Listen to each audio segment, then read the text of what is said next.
माझ्या मुंबईलाही बीड जिल्ह्याच्या संबंधित अनेक मीटिंग झालेल्या आहेत. त्यामुळे फक्त मी प्रत्यक्ष इथे नव्हते, पण मी माझा संपर्क रोजचा सगळ्या प्रशासकीय अधिकाऱ्यांशी होता.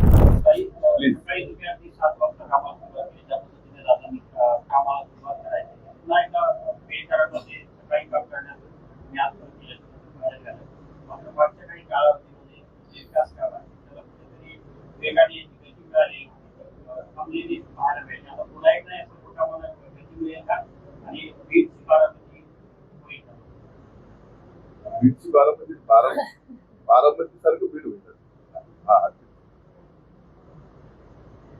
खरं तर या मीटिंगसाठी विलंब झालेला होता, पण त्याला काहीतरी कारणं होती.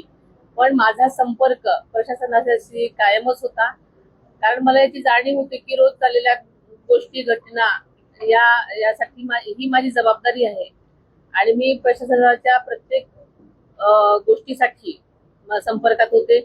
माझ्या मुंबईलाही बीड जिल्ह्याच्या संबंधित अनेक मीटिंग झालेल्या आहेत. त्यामुळे फक्त मी प्रत्यक्ष इथे नव्हते, पण मी माझा संपर्क रोजचा सगळ्या प्रशासकीय अधिकाऱ्यांशी होता.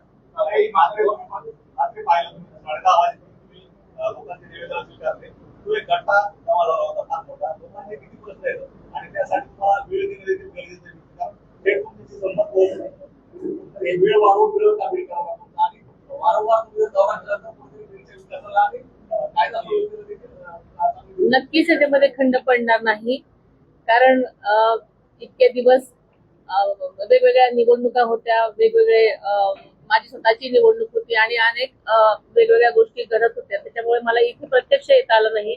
पण मी डीपीडीसीची मीटिंग पहिली ऑनलाईन घेतलेली होती, त्याच्यामुळे तिथे खंड पडलेला नाही आणि रोज मी प्रशासनाशी कनेक्टेड असते. त्यामुळे अनेक प्रश्नांवरती ज्या काही गोष्टींचा मला आढावा घ्यायचा असतो किंवा मला काय आदेश द्यायचे असतात, सूचना द्यायच्यासाठी मी देत आहे.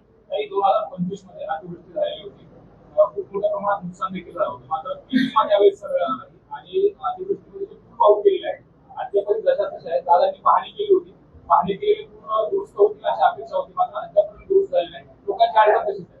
काल आणि आज आमची या सगळ्याच विषयांवरती बैठका झालेल्या आहेत.